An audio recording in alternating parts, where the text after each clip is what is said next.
Dallas-Fort Worth International Airport was bathed in the soft golden glow of early morning lights. The hum of engines, the distant chatter of passengers, and the rhythmic beeping of airport vehicles filled the air. Ava Mitchell stepped out of the taxi, pulling her small suitcase behind her.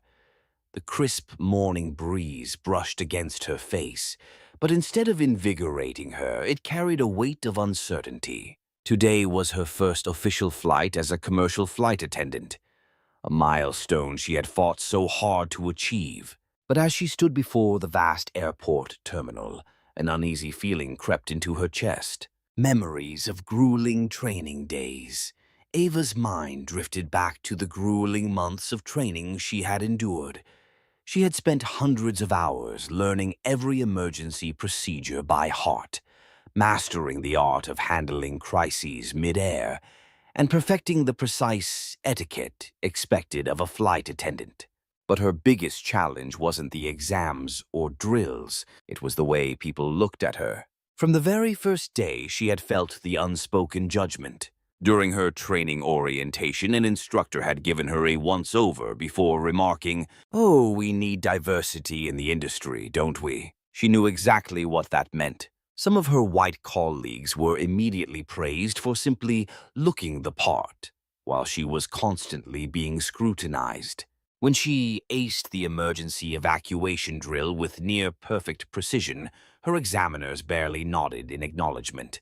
But when a blonde trainee fumbled 2 steps in the drill, she was met with an encouraging smile and, "Don't worry, sweetie, you did great, just practice a little more." Ava said nothing. She simply absorbed the injustice, storing it away as yet another silent battle she had to endure. She had to work twice as hard just to prove she belonged. But she did it. She had made it here today with her brand-new employee badge gleaming on her uniform, ready to take to the skies. The suffocating feeling of exclusion as she pulled her suitcase through the terminal and into the crew lounge. She felt the shift in the air almost immediately. No one welcomed her. Eyes glanced her way, not out of curiosity, but out of quiet judgment. She approached a small group of flight attendants, hoping to introduce herself, but as soon as she opened her mouth, their conversation abruptly died. A blonde woman standing among them cast her an uninterested glance before turning her back completely. Ava cleared her throat, forcing herself to remain composed. "Good morning, everyone." Silence. Her words hung in the air unanswered. The unspoken message was loud and clear. "You don't belong here." At that moment, Karen Whitmore, the lead flight attendant for today's flight, walked in. "I hope you don't cause trouble, Mitchell." Ava turned to face her. Karen stood with her arms crossed, her sharp blue eyes pinning Ava in place. "I don't have time to babysit rookies." Ava swallowed hard, willing her voice to remain steady. "I completed all my training under Orion's highest standards. I assure you I'm fully capable of doing my job." Karen smirked, amusement flickering across her face. "Oh, they all think that, until they mess up."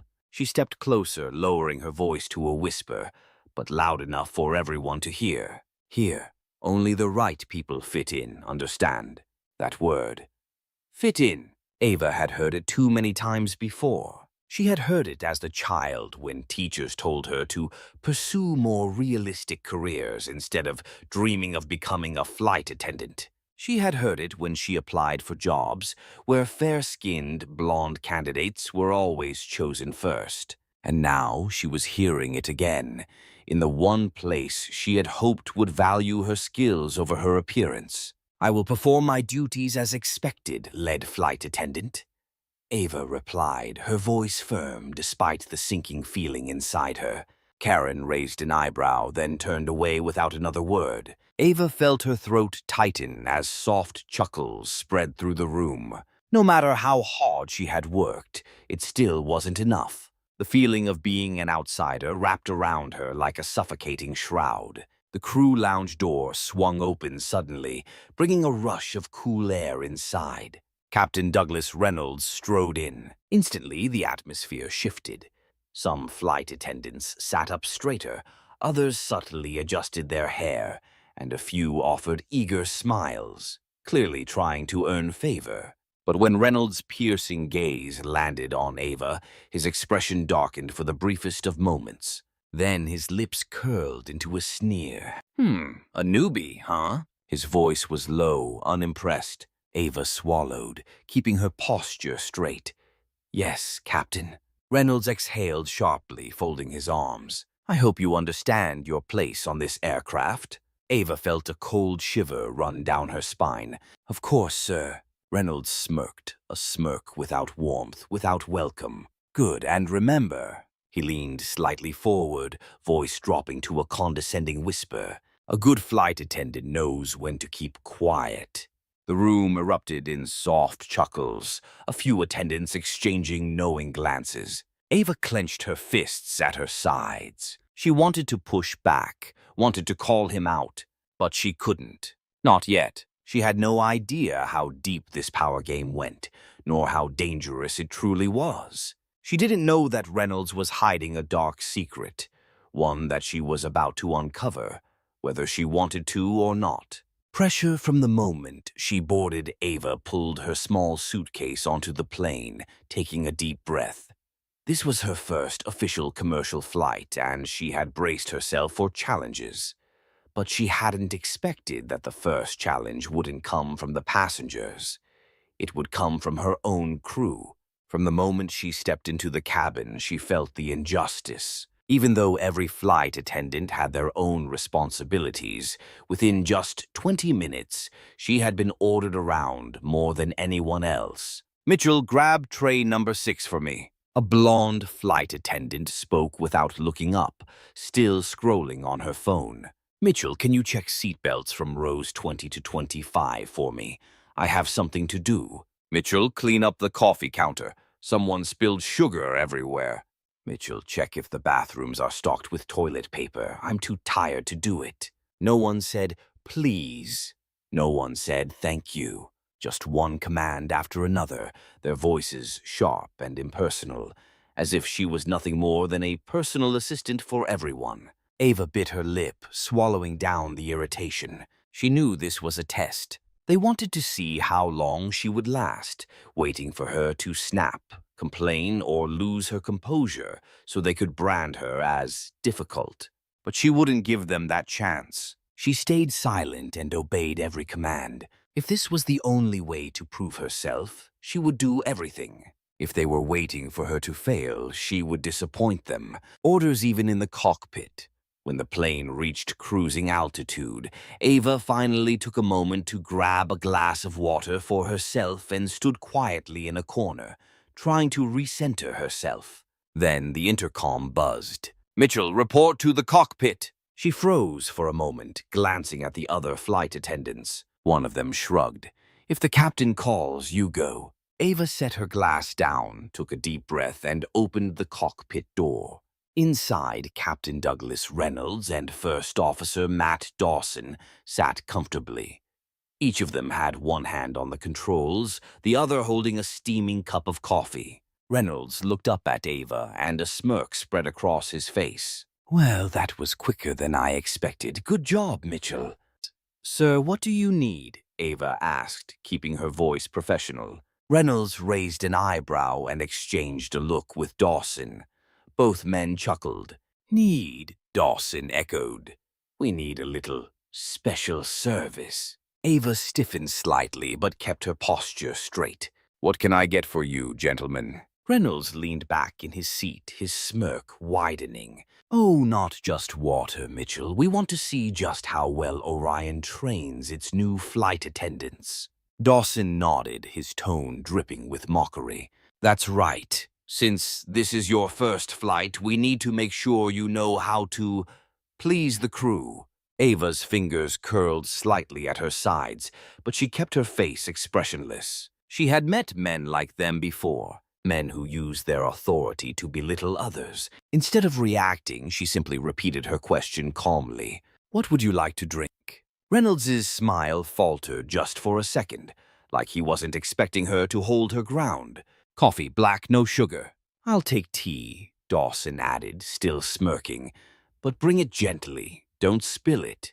Ava nodded. Understood, Captain. Then, without another word, she turned and left the cockpit, fighting the urge to clench her fists. She could still hear the faint chuckles behind her as the door clicked shut, but she refused to let them see her react. She would not give them the satisfaction. She would just do her job. Because she knew that men like Reynolds and Dawson weren't just arrogant pilots. They were hiding something much worse. The mysterious suitcase. As she carried the drinks back to the main cabin, Ava couldn't shake the feeling that something was off. Captain Douglas Reynolds had brought a small leather suitcase onto the plane when they boarded. Unlike the other crew members' bags, this one wasn't listed in the official baggage manifest. Normally, all carry-on luggage belonging to the flight crew had to go through strict security checks. But this suitcase had not. Even stranger, Reynolds treated it differently from anything else. Before takeoff, he had personally placed it inside a locked storage compartment in first class. Whenever anyone got too close to that compartment, Reynolds would appear instantly, standing in front of it like a guard dog. While checking on the first-class passengers, Ava glanced at the suitcase and noticed a small sticker on its side.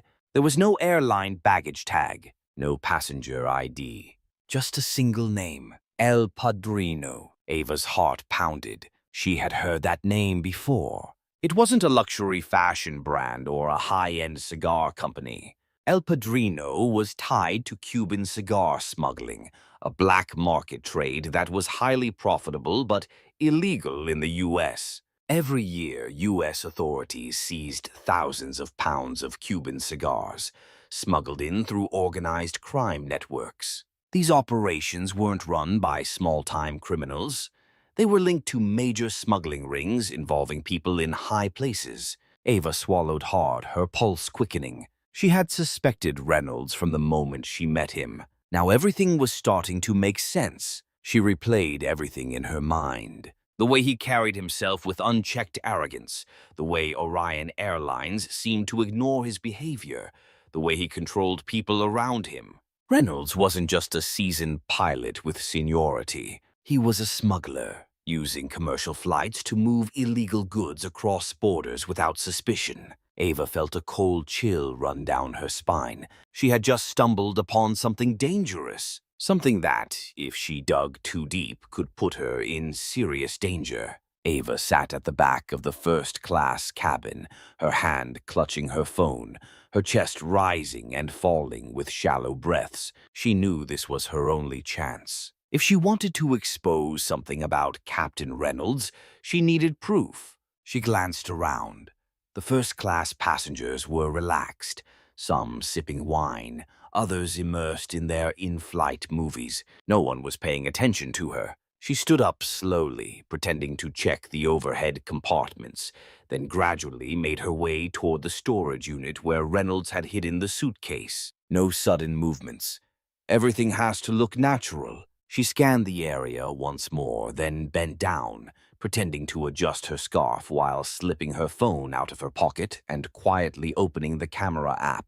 Her heartbeat pounded in her ears. Just one photo, just 1 second. She steadied her hand, the screen displaying the frame of the sleek leather suitcase. She was about to take the picture, but at that very moment, "What do you think you're doing?" A deep, cold voice sounded right behind her. Ava froze, her heart plunging into her stomach. She turned around, locking eyes with Captain Douglas Reynolds. Reynolds' face darkened, his sharp eyes drilling into her. "I'll ask again. What are you doing here?" Ava swallowed hard, forcing herself to stay calm. I was just checking the luggage compartments, Captain." She tried to keep her voice steady, but inside she was spiraling. He had caught her near the suitcase. Had he seen her take a picture? Reynolds didn't blink, stepping forward deliberately, each step heavy and purposeful, as if to make her retreat. She stood her ground, but every hair on her body stood on end. Then, stopping just an arm's length away, he tilted his head slightly, a faint, dangerous smirk curling on his lips. "Mitchell, do you know what I hate the most?" Ava didn't answer, gripping her phone tighter to keep it from slipping through her damp palms. Reynolds's smirk faded, his gaze turning ice cold. I hate people who don't know their place. Each word felt like a blade grazing her skin. He leaned in closer, his voice lowering into a hoarse whisper, dripping with menace. You're a flight attendant, not security, not an investigator, not law enforcement. Your job is simple, Mitchell. Pour coffee, serve passengers, smile. Anything else? He narrowed his eyes, his voice dipping into something even colder. Is none of your concern.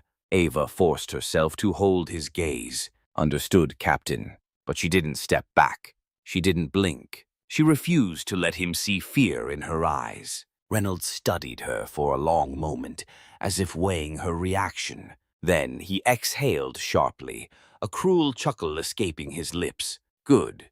Then remember that. He stepped back, but his gaze never wavered. Because if I catch you snooping again, I promise you, Mitchell, this will be your last flight. Ava felt a cold wave wash over her, but she said nothing. She simply nodded, turned, and walked away as fast as she could without making it look like she was fleeing. She could feel Reynolds' eyes burning into her back, even after she disappeared behind the first-class curtain. Ava barely made it out of first class, her heart still racing, when suddenly a figure blocked her path. Mitchell, I need a word with you. Karen Whitmore, lead flight attendant for this flight. Ava froze in place. Karen didn't need to say more. With just one sharp look, Ava knew Karen had heard about what just happened. Without another word, she was pulled into the galley, away from any passenger's view. What the hell do you think you're doing, Mitchell? Karen hissed, her voice a venomous whisper. Ava opened her mouth, but Karen raised a hand, cutting her off. I don't want to hear excuses. Do you have any idea what kind of trouble you just got yourself into?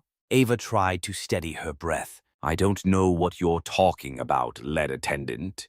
Karen scoffed, amusement flickering in her eyes.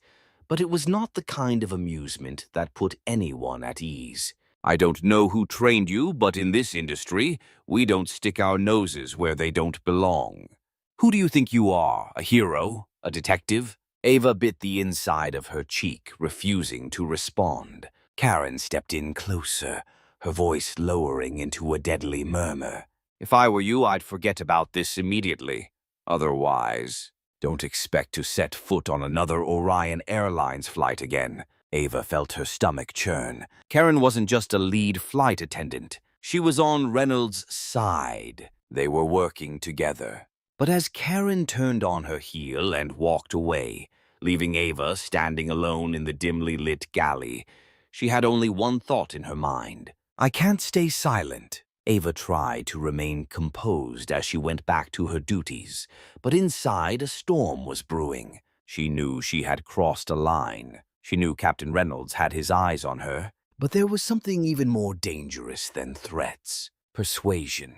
And she could feel it coming. She was in the galley, pretending to focus on making coffee, when the door opened softly. She didn't have to turn around. She already knew who it was. Captain Reynolds. Mitchell, do you have a minute? His voice had changed completely. The cold, menacing edge from before was gone. Now it was gentle, almost friendly. Ava took a slow breath, then turned around with a polite smile. Yes, Captain. Reynolds leaned casually against the counter, arms crossed, his sharp eyes calculating. I think we got off on the wrong foot. I'm afraid I may have been a little too harsh on you. Ava blinked, keeping her expression pleasant yet neutral. Oh no, Captain, I understand you were just doing your job. Reynolds nodded, looking pleased with her response. Good, I like flight attendants who think that way. He paused, then suddenly lowered his voice, as if about to share something important. Mitchell, do you have ambition? Ava feigned mild surprise, though she had expected this question. What do you mean, sir? I mean, do you want to move up? Reynolds tilted his head, studying her closely. There are plenty of opportunities in this industry. If you have the right guidance, you could advance much faster than the others. Ava played the part of the naive newcomer. I just want to do my job well, Captain. I'm very grateful to have this opportunity. Reynolds chuckled softly. I understand. I understand. But someone with your potential. He leaned in slightly, lowering his voice even more, as if sharing a secret. He shouldn't just be serving coffee. Ava gave a small, uncertain smile, her tone light. I'm still new, sir. I think I should focus on learning first. Reynolds nodded thoughtfully, as if he agreed, but his eyes were still watching her carefully. That's a good attitude, but sometimes you don't have to wait too long. Some paths can be shortened if you take the right direction. Ava nodded non-committally, neither agreeing nor disagreeing. I understand, sir. I will continue to do my best and work even harder. Good, Reynolds smiled, but it was a smile laced with meaning. Then forget about the suitcase. Just focus on your job. Ava maintained her polite, clueless expression, not giving anything away. I always focus on my job, Captain. Reynolds watched her for a few more seconds, as if searching for any sign of doubt, but Ava gave him nothing. Finally, he patted the counter, straightening his posture. Good. I think we'll work well together. Keep up the good work. And who knows, you might find yourself in a much better position soon.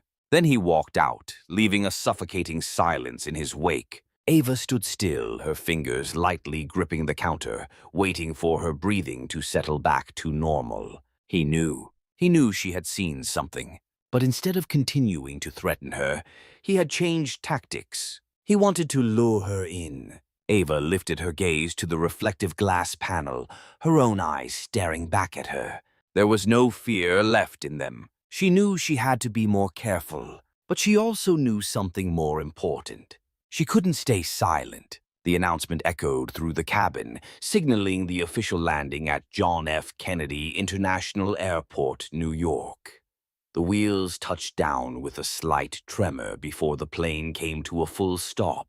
Ava gripped her hands tightly, her chest rising and falling with a mix of anxiety and anticipation. She couldn't stop now. Passengers gathered their belongings and exited the plane, their voices blending into the usual post-flight chatter. Other flight attendants bid them farewell with routine smiles. Ava remained at the galley, her gaze drifting toward the cockpit door, where Reynolds had yet to emerge. The sly fox of a captain probably believed that the danger had passed. Karen Whitmore, the lead flight attendant, threw her a sharp glare from across the aisle, as if reminding her not to do anything foolish. Ava took a deep breath, then turned away, not toward the hotel as per protocol. She had somewhere else to be. She moved briskly through the arrival terminal, her mind spinning like a turbine. Everything could change today. Up ahead, a sign loomed. Federal Aviation Administration, FAA, Inspector's Office. Without hesitation, she pushed the door open. Inside, a middle-aged man in a crisp blue shirt sat behind a desk, fingers tapping idly on his keyboard. He glanced up, frowning slightly. "Can I help you?" Ava didn't hesitate. She placed her phone firmly on his desk. "I have information on a pilot smuggling illegal goods through Orion Airlines commercial flights." The inspector straightened up, his interest piqued. "Name?" "Douglas Reynolds, captain of Flight 719. The atmosphere in the room thickened. The man stared at her for a long moment, then exhaled deeply. "Reynolds?" He leaned back, drumming his fingers against the desk. "We've had suspicions about him, but never concrete proof." Ava swiped her phone, pulling up the photo of the mysterious suitcase, its label clearly marked El Padrino. "I saw him bring this on board. It was never checked. Any time someone got too close, he made sure to keep them away. I suspect it's carrying contraband." The inspector frowned, examining the photo closely. "Reynolds, that bastard." He leaned forward, his tone sharpening. "We've been watching him for a while. You just gave us what we needed." Ava clenched her fists slightly, forcing herself to stay calm. "I don't know what else he's hiding, but I know for sure he's covering something up." The inspector nodded once, then picked up his phone, his voice turning cold and decisive. I need a federal team at JFK Airport. Immediate deployment. Target: Orion Airlines Flight 719. We have a major case. Ava exhaled slowly, knowing the real battle was about to begin. 1 hour later, JFK Airport was no longer calm. As the flight crew prepared to leave, sirens blared across the tarmac. A swarm of federal agents and airport police rushed toward Flight 719, surrounding the aircraft in a sudden lockdown. Airport staff looked on in shock as passengers nearby halted in confusion, whispering among themselves. FBI, no one is to leave this area. A special agent strode toward Reynolds, flashing an arrest warrant. Douglas Reynolds, you are under arrest for smuggling and involvement in an international crime syndicate. Reynolds had just stepped off the plane when he froze mid-step. For a fraction of a second, his usual arrogance wavered. Then, suddenly, he turned to run. Stop him! 2 agents lunged, tackling him before he could take another step. Passengers gasped, voices rising in a confused murmur. What's happening? Isn't that the captain? Why are they arresting him? Karen Whitmore stood nearby, pale as a sheet. This isn't possible. Then the police unlocked the suitcase. Inside, they found not just smuggled Cuban cigars, but also hundreds of thousands of dollars in cash, alongside documents linked to an international smuggling ring. One of the agents turned to the FAA inspector and gave a firm nod. We got him! The morning after the arrest, the scandal exploded across every major news outlet. Douglas Reynolds, Orion Airlines captain, arrested for smuggling and money laundering. Orion Airlines, a commercial carrier or a link in an international crime network. The biggest aviation scandal of the decade. The story spread like wildfire, shaking the entire aviation industry. Photos of Reynolds in handcuffs on the tarmac, his face pale and furious, became a symbol of Orion Airlines' downfall. But for the company itself, the nightmare was only beginning. Stocks plummeted overnight. The board of directors scrambled for damage control, desperately seeking a way to contain the crisis. And the fastest way? Silencing Ava Mitchell. 1 week after the arrest, Ava received a call from Orion Airlines' executive office. We need to meet to discuss certain matters regarding recent events. She knew this wasn't an innocent invitation, but she still went. The Orion Airlines headquarters sat at the top of a sleek glass skyscraper in New York. As she stepped into the elevator, she reminded herself she was no longer the intimidated flight attendant she once was. The office she entered was nothing like the break rooms she had known. This was a place for power plays and calculated decisions. Across from her sat a senior executive in an expensive suit, a thick envelope placed deliberately on the table. Ava didn't need to open it to know what was inside. The man smiled, but his eyes were cold, unreadable. Ava, let me get straight to the point. He pushed the envelope toward her. We understand that you've had a difficult year. The airline has too. And rather than being at odds, we believe we can reach an agreement. Ava remained silent, observing him like she was watching a bad performance. Inside this envelope is a compensation package, a token of appreciation for your service. In return, you sign this document, an agreement stating that you will not speak further about this case, decline media interviews, and cease cooperation with the press. You understand, don't you? We simply want to protect our reputation. Ava looked down at the envelope. It was enough money to buy silence from many people, but she wasn't one of them. She looked up, locking eyes with the executive. You want me to stay silent? Yes, and you should. Ava let out a quiet chuckle, but there was nothing amused about it. Do you know what the real danger in aviation is? The man frowned slightly, but remained quiet. It's not bad weather. It's not faulty engines.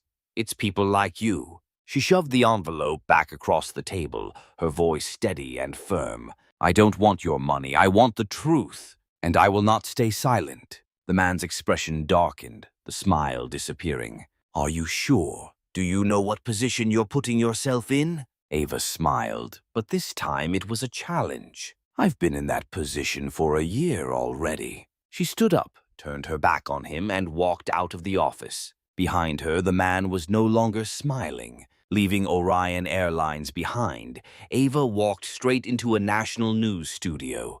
I'm ready to tell everything. With the backing of the FAA and investigative journalists, Ava became the whistleblower of the biggest aviation scandal in Orion Airlines history. Secret payments, suspicious flight orders, employees threatened into silence. A federal investigation was launched. Several top executives were fired, some even prosecuted. Orion Airlines was forced to undergo a complete restructuring. But more than that, Ava had set a precedent. Pilots, flight attendants, and aviation workers began speaking up, finally breaking their silence about the corruption and misconduct they had endured for years. A rotten system cannot survive when the light shines upon it. The sky was still blue, planes still soared, but aviation had changed. Ava was no longer just a flight attendant people overlooked. She was invited to join the first ever aviation ethics and anti-corruption training program, a program inspired by her story. Now she was an aviation safety inspector, working directly with the FAA to protect those who had once been in her shoes. No more pilots like Reynolds, no more companies turning a blind eye for profit. The sky was no longer a place for liars and criminals, not as long as people like her kept fighting for the truth. On a new flight, stepping onto the aircraft as an aviation safety officer, Ava noticed a young flight attendant looking at her with admiration. The girl smiled brightly, her eyes filled with respect. Ms. Mitchell, I've heard your story. It's the reason I decided to pursue this career. Ava paused for a moment, then smiled back. She had once been the new girl. She had once been oppressed, nearly silenced. But now she had proven something undeniable. The truth always finds a way to take flight.